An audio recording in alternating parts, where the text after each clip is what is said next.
We have another great speaker to welcome to the stage at lunch. So just as the extension, in my eyes, the folks I work with the most are out of the lake shop, but UW Extension does a lot more than just work on lakes. They're working on natural resources throughout our state, providing community support and focusing on natural health. And so Karl Martin is here today. He is the UW Extension Program Director and is going to be touching on Wisconsin water heritage. Please help me welcome him to the stage.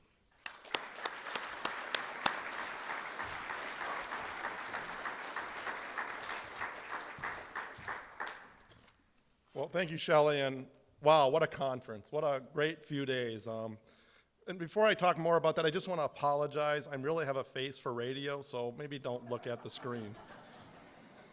But what a great diversity of presentations and posters, and just a great gathering of scientists, citizens, and a lot of the organizers that were involved. And I want to take a little bit of time really to thank Eric Olson. Eric Olson's been the leader for this conference, and I just want to personally thank him and have Eric come up on stage.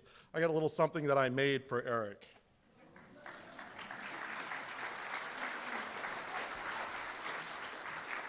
There you go. So this is some maple syrup that I made this spring, and I just really want to thank Eric for his leadership. Thank you much, appreciate it.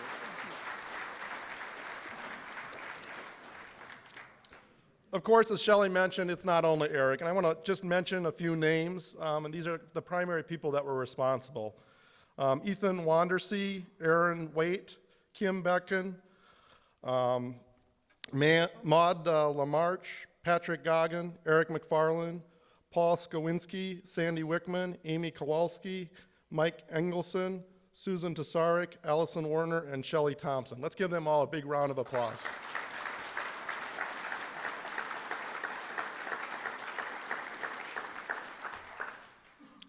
So this is my first Lakes Convention. I actually have a strong background in wildlife and forestry, and I'm going to be real honest. There is nothing like this on the wildlife and forestry side. There's no gathering where you bring together citizen scientists and people interested in the particular resource, and I'm just really impressed with the group and with the conference over the last few days. And I mean, ideally, we're looking at some things related to maybe trail camera, citizen science, something that we could maybe model this conference at moving forward. But I think you all have a lot to really be proud of.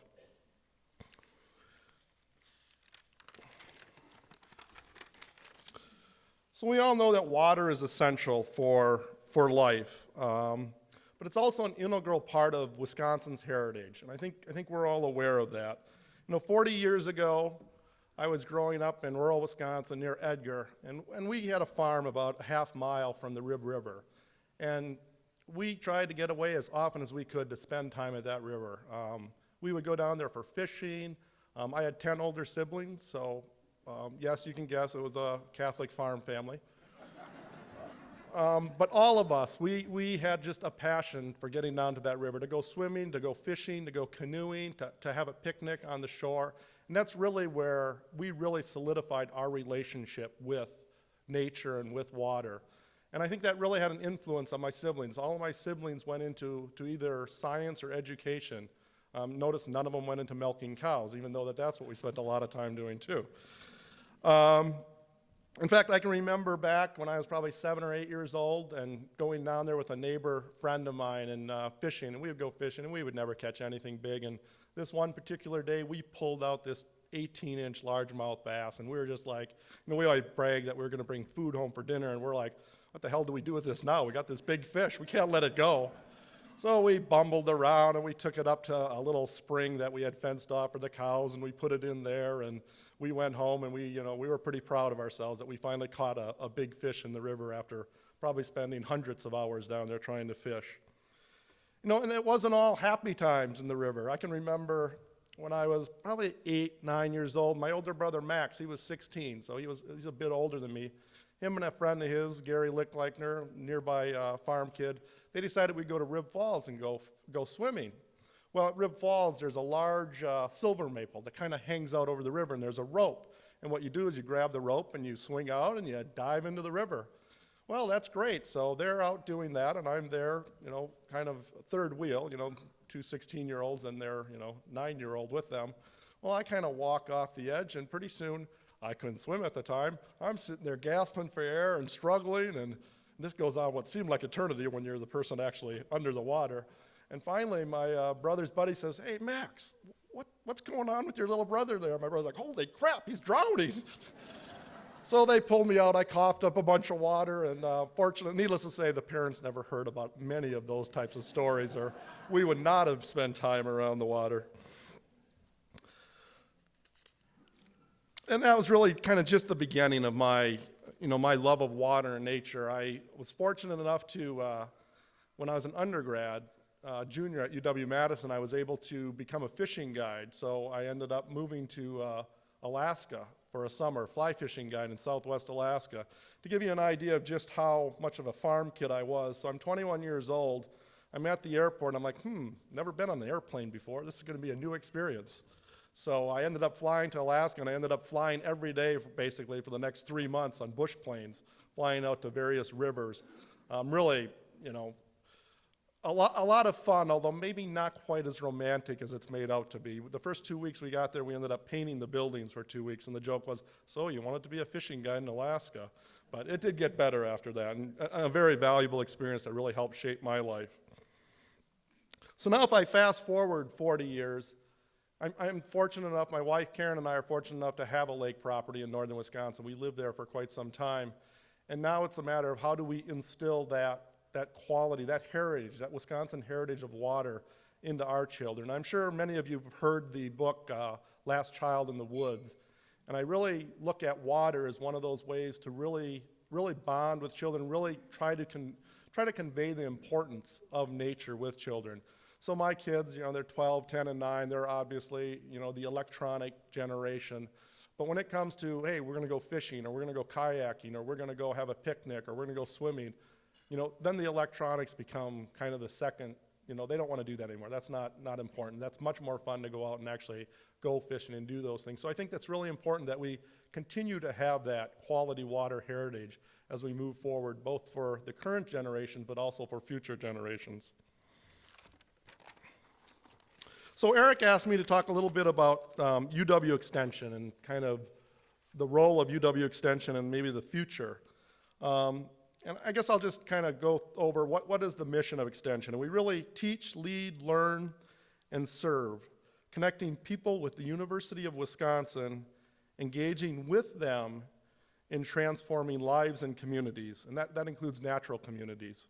And I'll read that again. We teach, lead, learn, and serve, connecting people with the University of Wisconsin, engaging with them in transforming lives and communities. And I don't know, I think that really does epitomize the Wisconsin idea, something that we're really proud of here in Wisconsin. And that's a pretty strong mission statement. And I got to be honest, about 8-9 months ago, I made a major career change. I left DNR, one of the premier positions in DNR, leading a large research program to move to UW Extension. And both those programs are really a part of my life and my history and very important. And everyone here is part of that mission of transforming lives and communities, whether it's part of the Lake Partnership Conventions, Clean Boats, Clean Water, Citizen Lake Monitoring, and the Lake Tides newsletter. Those are all aspects of how we improve communities and lives moving forward, and it's something I think we can all be very proud of. And it's really about partnering, and I think that's what is so impressive about this conference. It's really about bringing people together, whether it's talking about how to get loans to fund projects, aquatic invasive species, or the social science behind a lot of what issues we're facing out there. It's really bringing those things together in one place.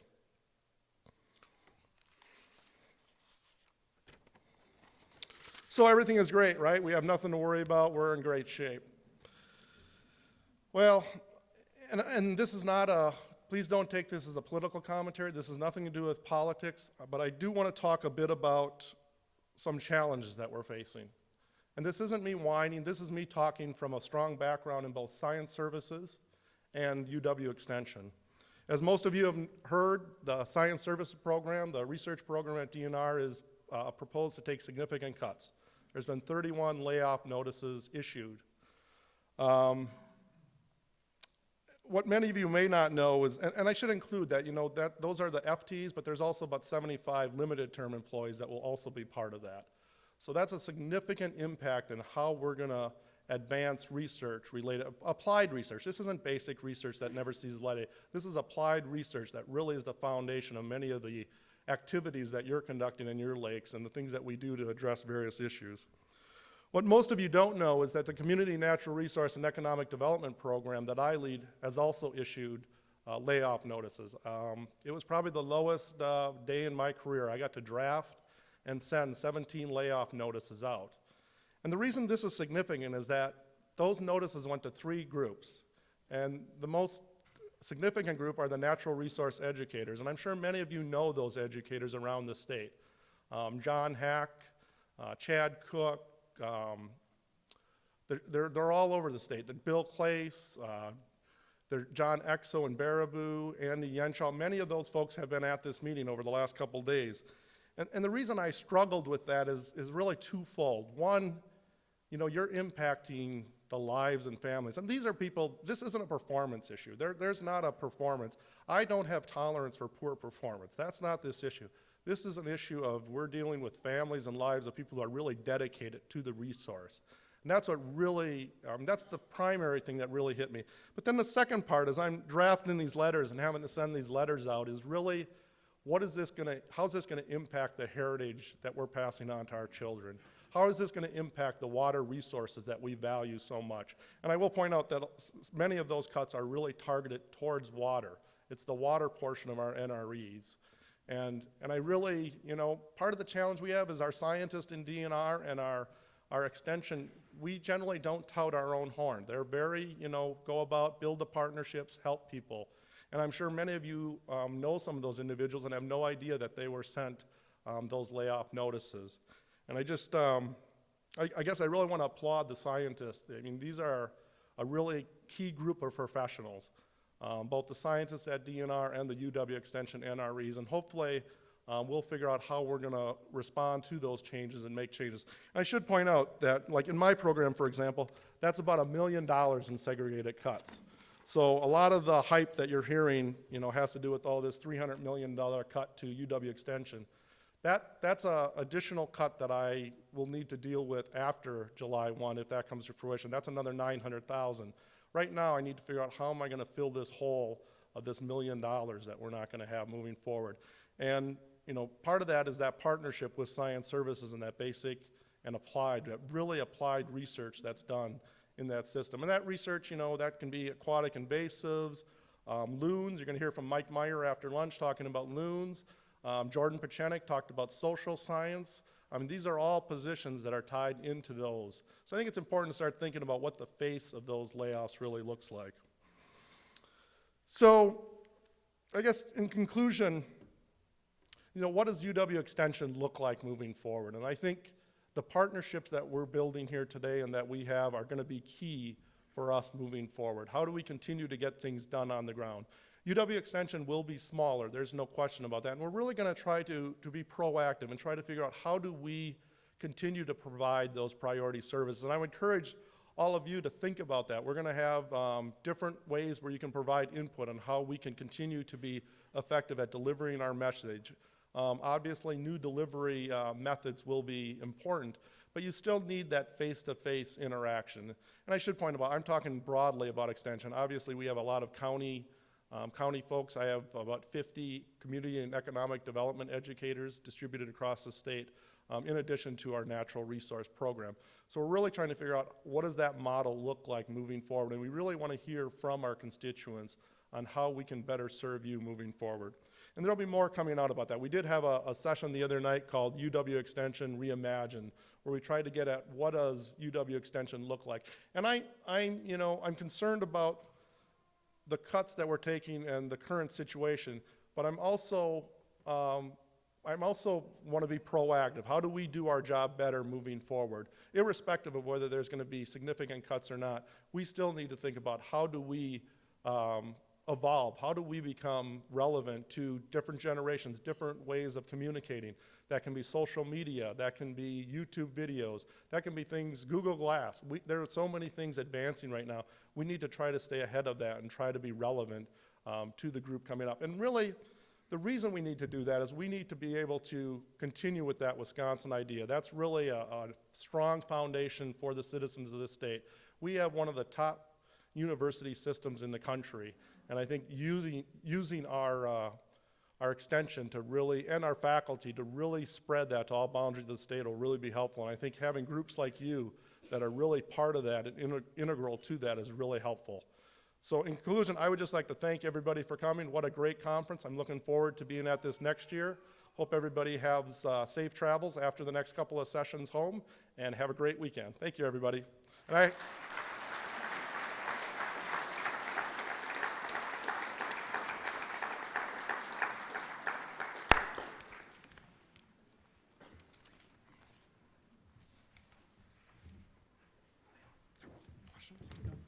we do have time for questions. So I have a mic, and some of the things that he mentioned have to do with the budget. As it stands, it's sort of a proposed budget, but when these letters are issued, that also means that there's some serious commitment entailed, that there's some expectations of how things are going to change.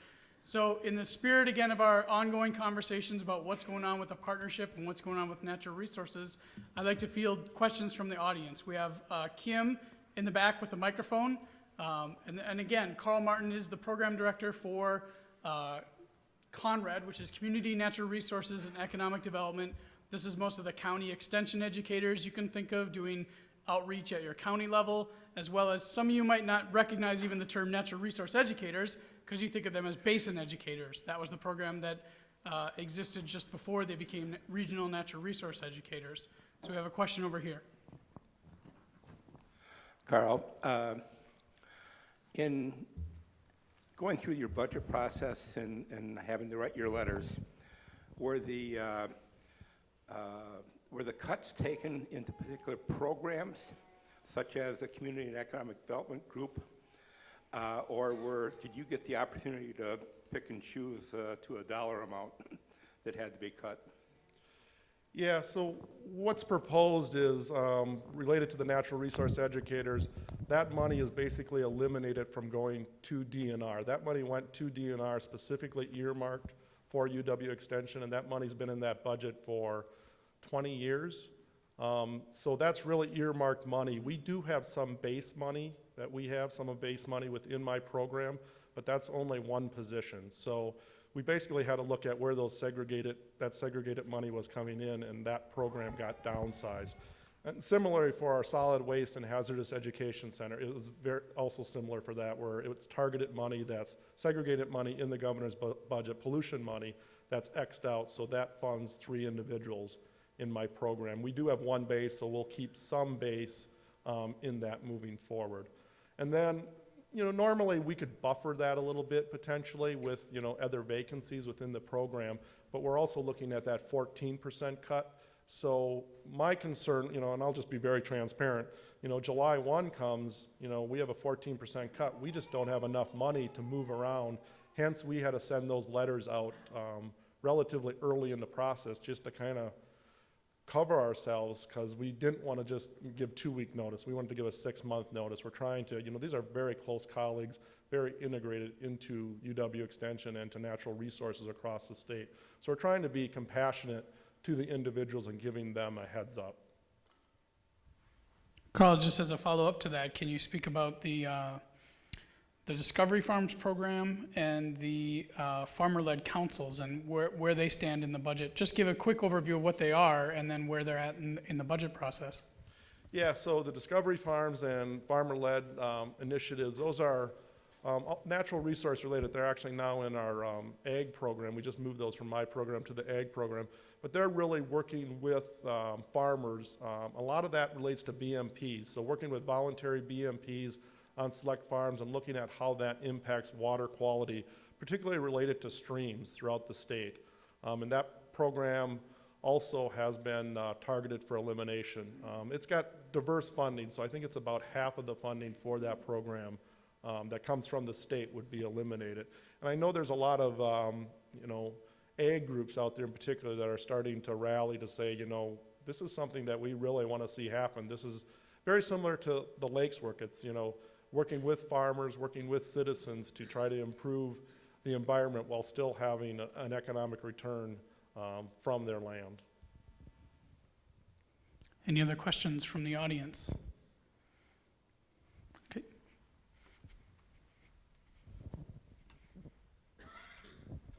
It's possible this was covered somewhere else and I just missed it, but I know a lot of the folks that work on putting together this conference are Extension and DNR, and I'm just wondering, with those particular people and the ability to pull off this conference next year, who's affected? How badly might we be hamstrung in trying to get together like this again next year? Yeah, I don't think the key organizers for this conference will be impacted, although we did have a TMDL discussion, and that was put on. So some of the sessions are actually put on by the natural resource educators. That was a session on Thursday, I do believe. It really looked at TMDLs and how we manage for those. And that's been a major effort for the natural resource educator program. I think there's sessions, for example, I mentioned there's a lot of speakers and posters that either from DNR or UW Extension that would be impacted simply because those positions would be eliminated next year. So again, we're going to go through, if these come to fruition, a downsizing and trying to figure out how to do that is really my challenge moving forward. I don't think we'll, Eric's position is secure, and positions here at Point are secure. We haven't cut any of those positions, and those are a lot of what helps organize this.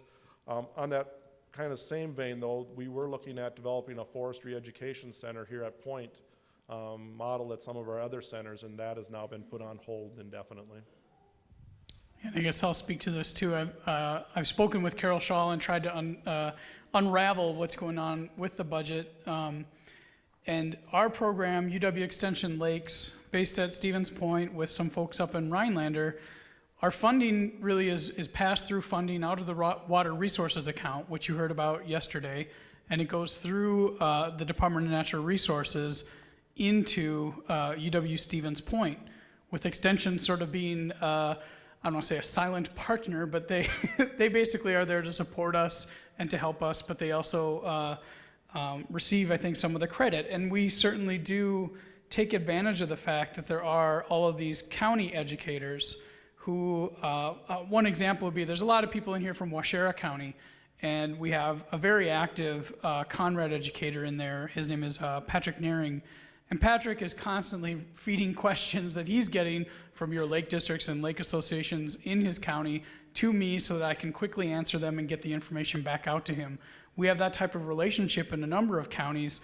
Carl's job is also to try to manage those cooperative relationships with county governments that are trying to keep their head above water under budget restraints that are being imposed on them, and then trying to deal with extension.